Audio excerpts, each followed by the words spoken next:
Good afternoon, everyone. Good afternoon, everyone. Good afternoon. Thank you for coming. Thank you for being here today. We'll be providing an additional update as we have moved now into the investigation phase of this tragic incident. I'll be making some prepared remarks and will not be taking questions. My name is Chief Sean Barnes, Shonbarnes, and I'm the Chief of Police for the Madison Police Department. The past 24 hours have been a flurry of emotion, sadness, anger, disappointment, grief for the Madison community. We were brought together by a tragedy, and today 3 families woke up this morning to a world without a loved one. And that can never be outdone. In the midst of this tragedy, our community has come together in an incredible demonstration of support from Madison and indeed the state of Wisconsin and our nation. I cannot express enough gratitude to the many emergency response agencies who provided direct support to the Madison Police Department. We could not be standing here today without the men and women of law enforcement, specifically the Madison Fire Department, surrounding EMS agencies, Dane County Sheriff's Office, Monona PD, Oregon PD, the University of Wisconsin Police Department, the ATF, the FBI, Fitchburg Police Department, and Cottage Grove. A special thank you from me to all of these agencies. Thank you so much. These agencies and many others responded to the scene and or took calls for service within the city of Madison to allow us to focus on this tragic incident. Student reunification with their loved ones could not have happened as swiftly as it did without the assistance of SSM Health Dean Medical Clinic as well as the Quick Trip. Additionally, many people worked well into the night and supported local restaurants and community who came together and provided food and other logistical support for our team. Yesterday, we came together as one team, as one Madison, as one country, and we should feel incredibly proud about our response. I'll be providing some updates at this time, but before I do that, I'd like to provide an important clarification. Yesterday, after looking at the computer-aided dispatch system, it seems as if a call came from a second grader. It actually read the call came from a second grade teacher. That was a mistake. That's my responsibility, and I apologize, and I clarify that today. It did not come from a second grader. It read second grade teacher. I will also be providing several investigative updates from the 8 p.m. briefing from last night. The Madison Police Department is committed to transparency and will continue to release information that can be used to improve public safety. This must be balanced against our commitment to the victims of this horrific crime and the need to do a thorough and complete investigation. As a result, I recognize many of you may have questions that I cannot answer at this time. I ask for you to keep the victims in your mind and respect their right to a thorough investigation. I also will not be taking questions at the conclusion of this press conference, but your pre-submitted questions serve as the basis for updates that we're providing for you this afternoon. If your question is not answered, it is due to an ongoing investigation. Okay. We know a document has been widely shared on social media. At this time, we cannot verify its authenticity. We have detectives working today to determine where this document originated and who actually shared it online. At this time, we cannot verify the document. We ask that you not share the document or spread any information that may be false. our department will provide an update on this document when we can. There are always signs of a school shooting before it occurred. Some of you have reached out about Rupnow's social media activity prior to yesterday's shooting. We're looking into her online activity. We're asking anyone who knew her or who may have insights into her feelings leading up to yesterday to please contact the Madison Area Crime Stoppers. Again, anyone who may have known her or knew what she was feeling or going through at that time, please direct those inquiries to Madison Area Crime Stoppers. That number is 608-266-6014 or at P3 Tips. P3 Tips. We will not be releasing specifics about these social media accounts at this time. Identifying a motive is our top priority, but at this time it appears that the motive was a combination of factors. Again, we cannot share that information at this time because we do not want to jeopardize the investigation and those who are currently cooperating with us. All patient status remain unchanged. The 911 calls are the record of the 911 Communications Center, and their standing operating procedure is not to release documents in open and active investigations. Again, we are working to authenticate the documents that you see online that some are referring to as a manifesto. And as soon as we do that, we will let you know. Now, the process for doing that is looking at original documents that may have been taken from the suspect's home, looking at information that may be on laptops or on computer to determine if this document originated from our suspect. Any disciplinary records would be under the purview of the school. Some of you have asked whether or not she was troubled or whether or not she was troubled at school. We do not have those records. We're not the proprietor of those. On the question of bullying, we're talking to students to understand whether bullying was one of those multiple factors that I mentioned earlier. Some have asked if people were specifically targeted. Everyone was targeted in this incident, and everyone was put in equal danger. Today, numerous MMSD schools were targeted by false threats, often known as swatting. We're working closely with the Madison Metropolitan School District to determine where these originated and to investigate this call.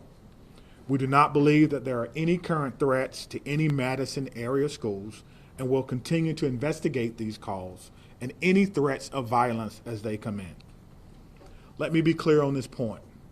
Making false threats is a crime, and we are working with the district attorneys to prosecute these crimes as information is gathered. And if we have to do that, we certainly will. I encourage all parents, all family members to talk to your loved ones about this. We will determine where they originated. We'll use federal partners if we have to and levy those charges as well. As we continue to investigate what happened yesterday, we're keeping the victims and their families in the front of our minds. We want to thank the countless people and organizations who've reached out to support them, as well as the Dane County Victim Witness Unit and the Dane County Emergency Management, who provided direct support to the families. To the Abundant Life Christian Academy, this is a hurting and haunting situation, and the many survivors will need our continued support, and we pledge to give them that in the days, months, and even years ahead. As a community, we must not allow violence or any act of violence to define us. We refuse to allow hate or destruction to win in this city. But rather, we will honor our survivors, our victims, through love, support, and the Madison way. Please continue to take care of yourself and take care of each other. At this time, we have several officers who are working today who was working yesterday. They were given the opportunity to stay home on what we commonly refer to as an administrative day. They were offered peer support, emergency assistance program through our city. But those officers chose to come to work today and serve their community. So at the end of my remarks, I'm going to find each and every one of them and personally shake their hand and thank them on behalf of a grateful city, and a grateful administration, and a grateful department and profession for their act of selfless public service. Thank you. Mayor. Thank you, Chief.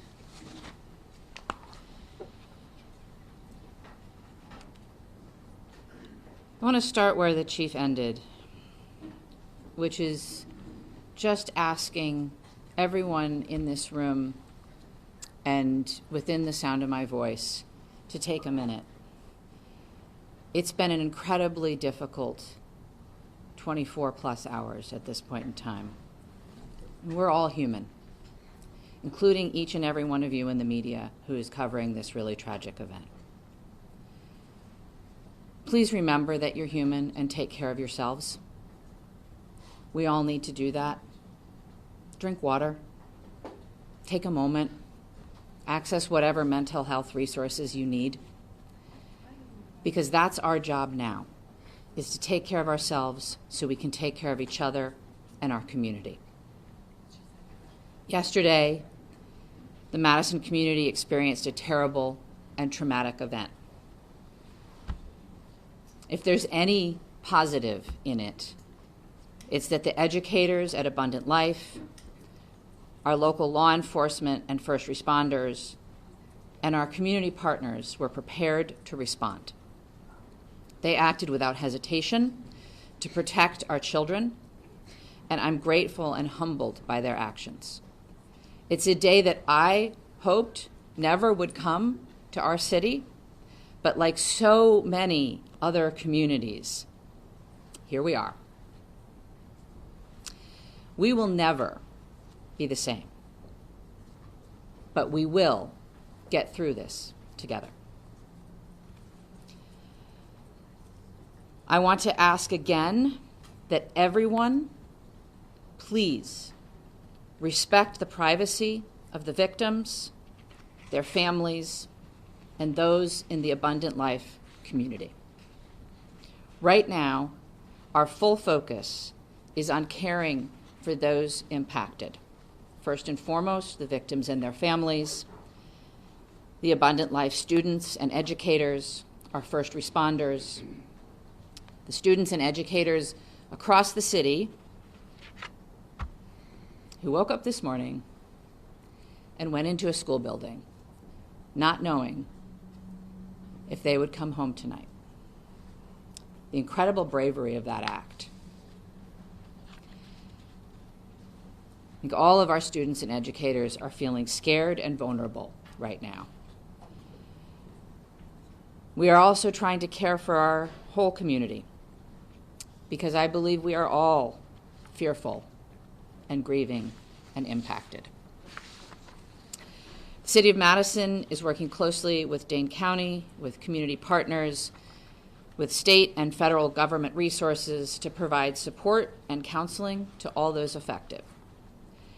I want to direct folks to a new city resource website that's available at cityofmadison.com/resources, which includes trauma-informed community resources, updates, community mental health resources, and information about vigils, other public events, and where folks can donate to support the Abundant Life families and our community. I want to highlight two things that are also on that website, and once again, that website is cityofmadison.com/resources. If you wish to support the families, the request is that come in the form of financial support through a site set up by the United Way of Dane County. You can visit unitedwaydanecounty.org, or you can text HELP for ALCS to 40403. Again, that's HELP numeral 4 ALCS to 40403. The community is also invited to a vigil tonight by the Vel Phillips statue at the Capitol at 6 p.m. Again, that's at the Capitol building by the Vel Phillips statue at 6 p.m. I would ask that everyone, and particularly the folks in this room, please avoid spreading misinformation, particularly via social media. Please vet what you share, even if your wish to share is well-intentioned. There's so much that we do not know at this point, and we have to allow law enforcement the time and space for a careful and methodological investigation. Let them do their jobs. And above all, please respect the victims, respect the families, respect the school community, particularly on social media. I want to say a huge thank you again to all of our partners and those across the country who have reached out offering support and well wishes, including President Biden, who I talked to yesterday, Senator Baldwin, who I talked to yesterday, Congressman Pocan, Governor Evers, who called, and many others at every level of government and all across our community. I want to thank most particularly our first responders and everyone who mobilized yesterday to help. Certainly Madison Police Department and the many law enforcement agencies that were mobilized, the Madison Fire Department, the Sheriff, the State Patrol, the FBI, the ATF. I want to thank our hospitals that cared for the victims and the medical staff there. I want to thank Dane County, in particular, emergency management and the victim services unit. They have been incredible. I want to thank SSM Health and the Dean Clinic. They, without hesitation, made their facility available to us. They canceled all appointments. They rearranged the facility. They put their staff at our disposal to make sure that the Abundant Life families could be reunited with their students. I couldn't be more grateful to them. I want to thank the United Way, both for setting up the donation site and for mobilizing resources across our community. I want to thank the Red Cross and the Salvation Army, the religious leaders who came to their unification site yesterday from across our community, and all of the community organizations and businesses that donated food and resources to the families and are still now offering support for our community. There are so many people who have offered support, resources, help, and well wishes, and we are grateful to every single one of them. I want to end where I started, which is centering our collective humanity. We all have to take care of ourselves so that we can take care of each other and our community. Whatever your belief or tradition is, I would ask that you find a way today, tomorrow, in the coming weeks, months, and years to be kind, to give grace, and to find ways, big or small, to help make our community a safer place for all of our children. Thank you, and I'll turn the podium to the county executive. Sorry, before you go, can you introduce We'll answer yourself? questions. No, Oh, introduce I'm sorry. yourself again. Let's stop with you. I'm sorry, I forget that you're not a local. My name is Satya Rhodes Conway. I'm the mayor of Madison. That's Satya, last name RHODES -CONWAY. Satya Rhodes Conway, mayor of Madison, Wisconsin. Thank you. Good afternoon, everyone. I'm County Executive Melissa Agard, MELISSA AGARD. It's unfortunate that we are still having to navigate this absolutely horrific situation in our community.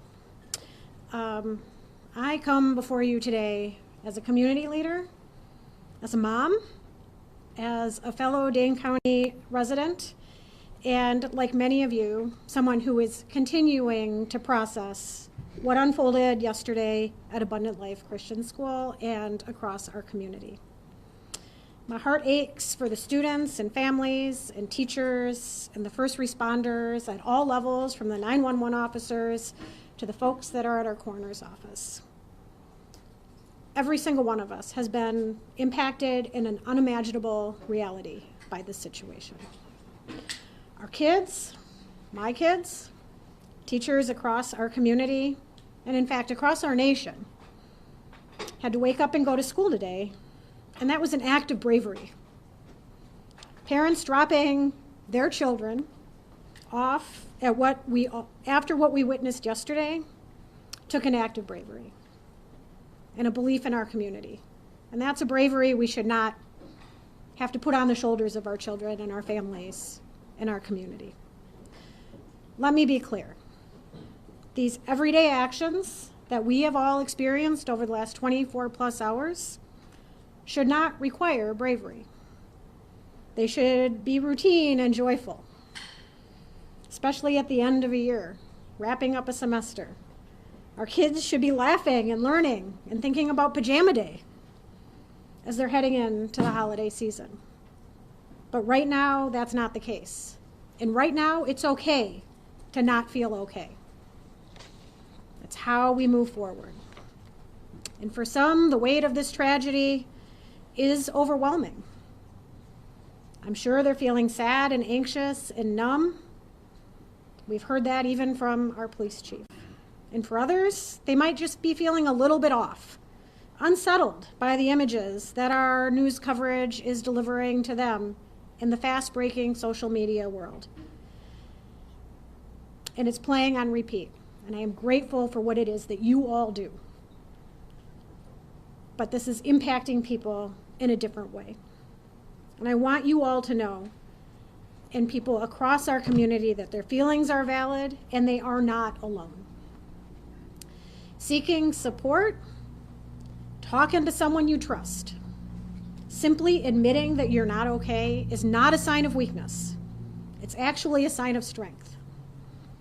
And whether you're feeling hopeless or scared or just not quite yourself, know that there are resources here in Dane County and in our community that will be here and continue to be here to support you in order to help people move forward through the healing process.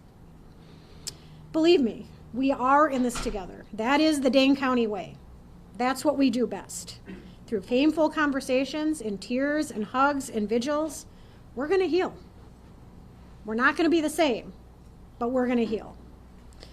Part of that process is setting aside complacency and demanding change.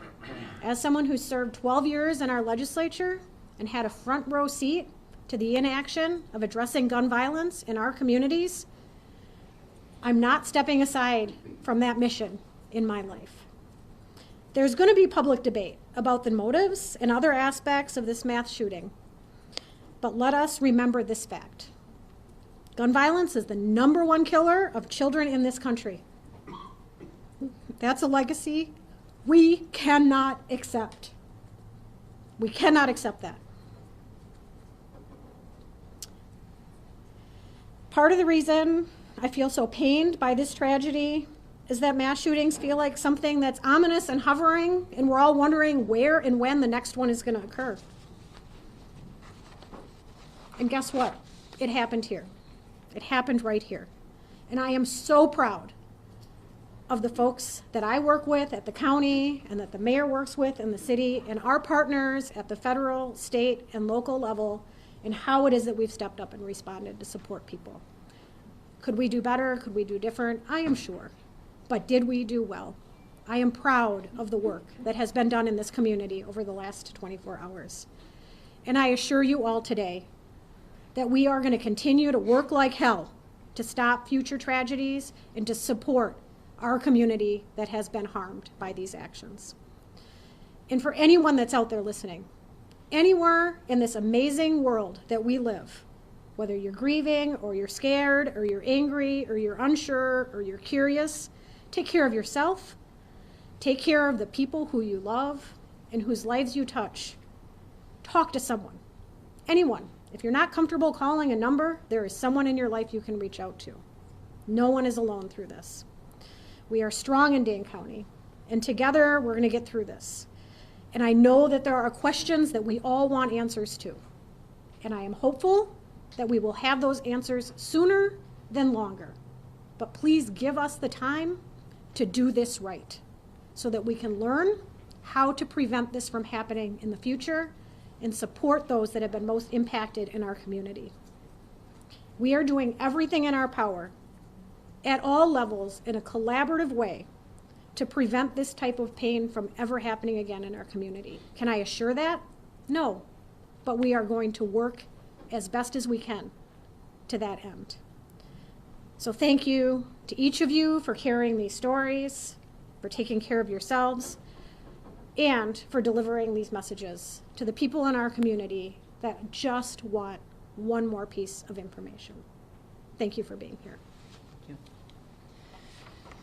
All right. The county executive and I will take some questions. We obviously cannot answer questions about the investigation, but happy to take others, and we'll turn to Dylan. Sure, Lucas from the State Journal. Just for the county executive, as a former lawmaker, can you just talk generally about what the laws are in Wisconsin in terms of children's access to guns? Our laws in Wisconsin are far too lax when it comes to access of guns by children.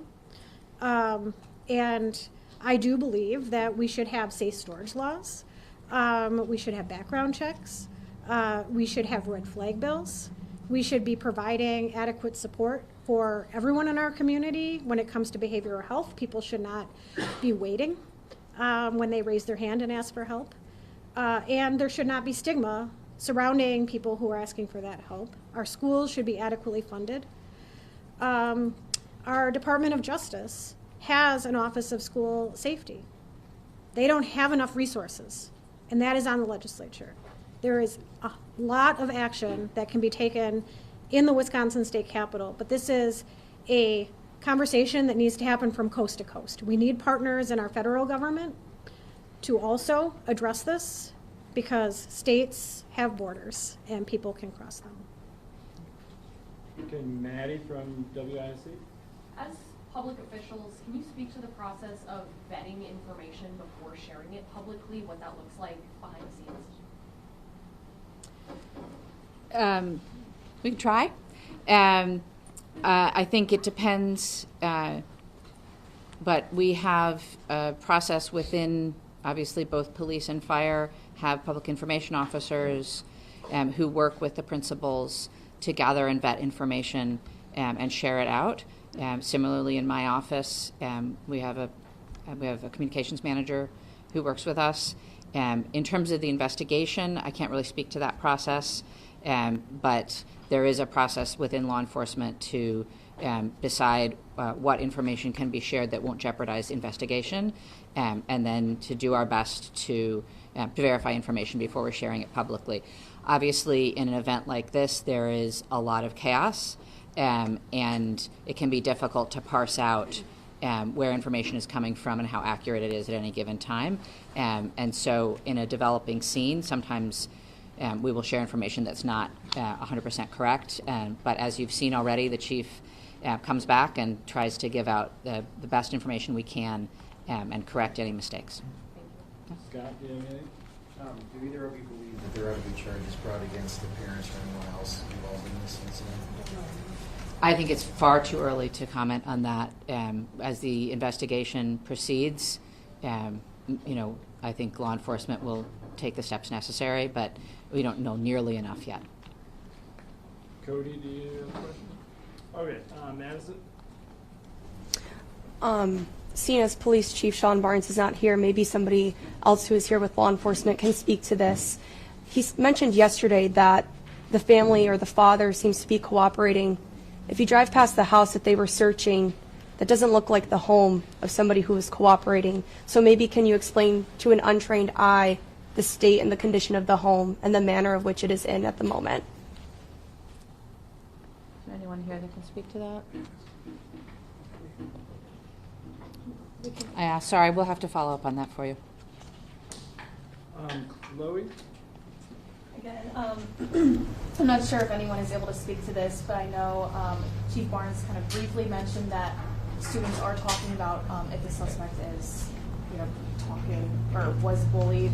Is there anyone that can, speak to that right now? If students are coming forward at this time and kind of sharing what they saw and heard in school yesterday, or their relationship with the student.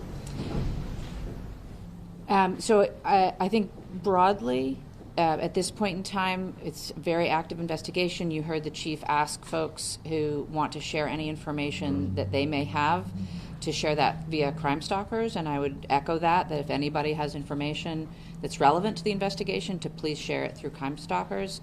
I think today is going to be a very difficult day for all of our students in Madison. I know that our schools and teachers are doing their best to support kids. And I think the county exec has kids, as I do not, so she may know more about that. So I do have a son in our Madison schools, and it was hard for him to get up and go to school today. And then the school was locked down because many schools in Madison area were locked down due to swatting. And that was triggering not only to him and his peers, but to family members and educators. And the world that our kids are in now is very different than the one I grew up in.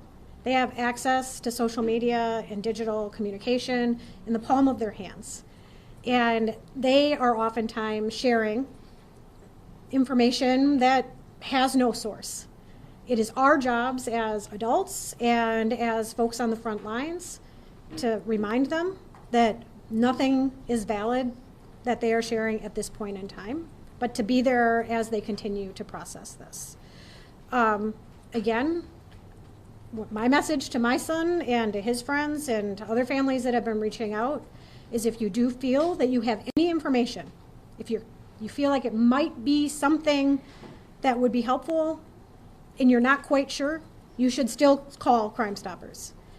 The smallest piece of information could be the last piece of information that we need.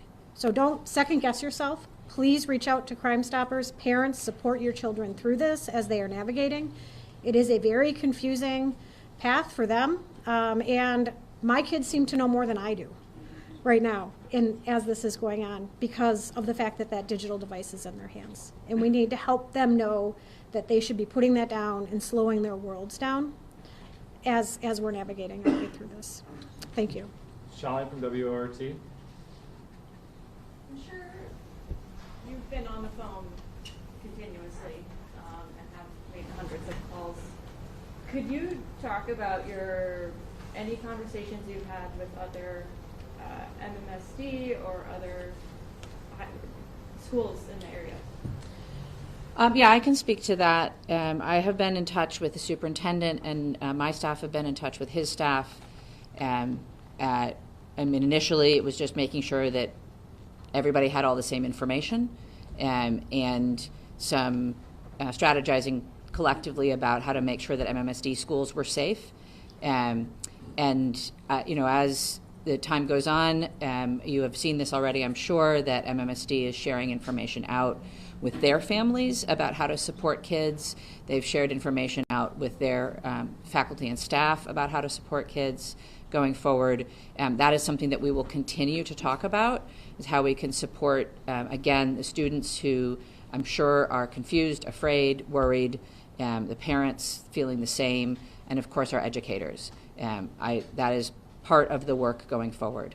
I do also want to just recognize that there are schools, obviously, in our community that are not part of the Madison Metropolitan School District, and we are reaching out to them as well and making sure that they are supported and have the same level of resources. And that support is coming definitely from the state, but also from the county and the city, and will come more as we go forward. Do you want to add anything? Cameron from WMTV. Yesterday when you guys briefed us, you told us that students immediately left the building, you know, some without their cars, some without coats, all of those things. So could you guys tell us what the status of the building is, and if there is a timeline in place for people to return back? I don't have all of those details, but what I can tell you is that yesterday there was a process of folks leaving the building and then obviously being reunited with their families. The building is a crime scene and will be under investigation for some time to come now. But obviously the police department will work with the school and the leadership at the school to do what they can to make sure that people have access to things that they need. All right, James from WISN. Yeah, my question is for law enforcement and or DOJ. Yesterday it was said, and I want to quote this, there are almost always observable behaviors before something like this happens. And I see Trish nodding her head. Can you share what observable behaviors specifically we see as this investigation unfolds from the suspect in this case? So I think, again, I want to address, because we did receive your question. I'm going to get in front of the microphones. As we mentioned earlier, any questions we can answer about the investigation, we answered in our updates. So we cannot take any more follow-up questions about the investigation. Are the observable behaviors in the social media accounts? That was not something that. So again, it's an ongoing investigation. MPD will share information that they can as they can, but we're not able to speak to the investigation at this point in time. All right, Anna from WPR. Yeah, hi. Can you speak to the decision to keep Madison and other Dane County school districts open today, and whether that's going to change in light of the hoax calls and the swatting incidents? You know, we don't have anyone from the school district here. Yeah. I'm sorry. Sorry, it's a question for the school district. I can tell you that there are many families that chose not to send their children to school today. It didn't feel like a day that they could go to school or not. That was a highly personal decision that individual families made. I honor local control. I honor our local governments and our school boards and our superintendents, and they are navigating this best as they can for their communities. All right, David from the Journal-Sentinel. Hey, thanks for taking my question. I wanted to ask you about a timeline or any further information you can give on the victims of this incident and kind of if there's any timeline for when that might be released. I'm not aware of a timeline at this point in time. Thank you. All right, Ian from CBS News. Why didn't the school have a resource officer, and would having one have made a difference? That's a question for Abundant Life. We can't answer that. Would having resource officers, I'm told that Madison doesn't have resource officers in their schools. This is something that would be... So again, that's a decision that's made by the individual schools and school districts, so it's not something that we can speak to. Brianna? Two questions, if I may. One, the police chief made a correction saying that it was actually a second grade teacher who made that 911 call. Have officials been in touch with that teacher? Is there anything you can share about who the teacher is? There's nothing we can share at this point in time. And then, are you able to speak to the general protocols about bullying? How does the school monitor bullying? Do they have protocols in place to monitor how that happens? Again, we don't represent Abundant Life, and so we're not able to answer questions for the school. All right, Shaq. Is anyone from Abundant Life able to speak, or she just said it. Okay, sorry.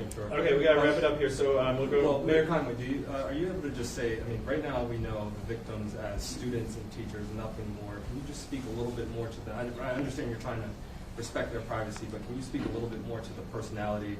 Were they engaged in sports? Were they beloved by the community? I'm sorry, we can't share anything more at this time. And it's Rhodes Conway. Oh, excuse me. Yeah. You really can't share that. Okay, so Adam from CBS 58. Sure. So it's been 27 hours now. Why can't we share the identities of the victims? It is my first priority, and I believe the priority of many of us here, to respect their privacy and their timeline. These are folks that have been deeply impacted by trauma and are grieving. And frankly, I think it should be up to them whether and if they want to share any personal identifying information with anyone at all.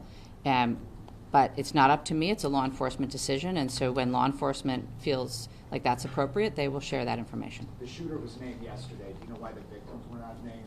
No, that's a law enforcement decision. She unfortunately walked out the door. Do you know when we'll be able to talk to him? I don't. Adding off that question, I mean, we've been sitting here for the last 27 hours, as Adam mentioned. Why would you guys not have the proper people in place to answer some of these questions?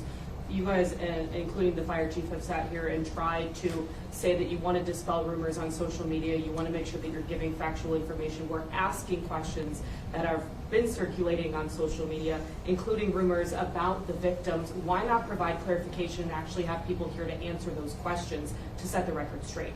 I don't know how many times I can say this. We will share good factual information when we can. None of you is obliged to stay here. You're free to leave. You don't have to be sitting in this room if you don't want to. We will share information when we can. It's very important that that information be as factual as possible. All right, I'm going to say this and then we're done. It is absolutely none of y'all's business who was harmed in this incident.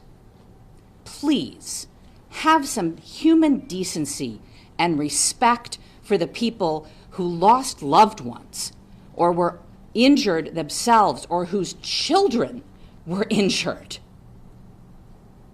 Just have some human decency, folks. Leave them alone.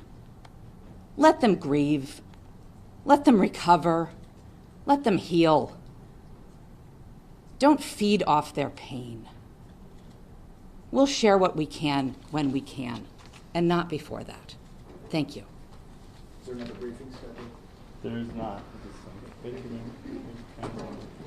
didn't you allow me to ask the question? I didn't. The mayor does what she wants. No, but you actually heard the question and you didn't think it was okay. I promised to speak to the good people of the Netherlands in 1 second. But it would, All right, I got one. Well, the mayor makes her own decision. so you made the decision for the mayor because you heard the question.